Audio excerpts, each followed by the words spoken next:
বন্ধুরা, কলা তো তোমরা অনেক খাইছো। আজ তোমাদের কলার শাল বাটা খাওয়া শেখাইব।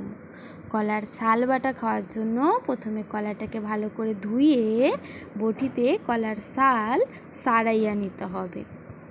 কলার শালটাকে ভালো করে বটিতে নিয়ে ছাড়াইয়া নিয়ে ওই ছালগুলোকে ছোট ছোট করে কাইটা নিতে হবে।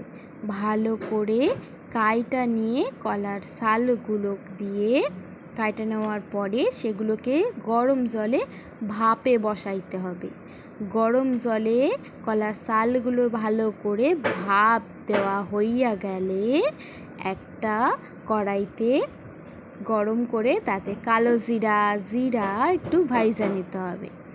ভাজা হইয়া গেলে সেগুলোকে একটু মিক্সি দিয়ে গুঁড়ো কইরা নেব। এরপর কড়াইতে একটু তেল দিয়া তাতে কালো জিরা ফোড়ন দিয়া তাতে কলার ভাপ দেওয়া কলার খৈসাগুলো দিয়া দিম।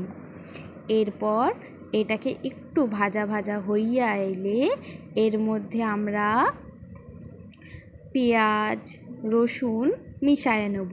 পেঁয়াজ রসুন মিশাইলে এটা খেতে আরও সুস্বাদু হবে। এরপর আমরা ভালো করে এটাকে ভাইজা নেব। ভাজা হইয়া গেলে একটা মিক্সিতে ওই ভাজা কলার খৈসাগুলো দিয়ে বাইটা নিলেই আমাদের তৈরি কাঁচা কলার শাল বাটা। এটা খেতেও যেমন সুস্বাদু, দেখতেও তেমন। একবার খেয়ে দেখবে কেমন খাইতে কলার শাল বাটা।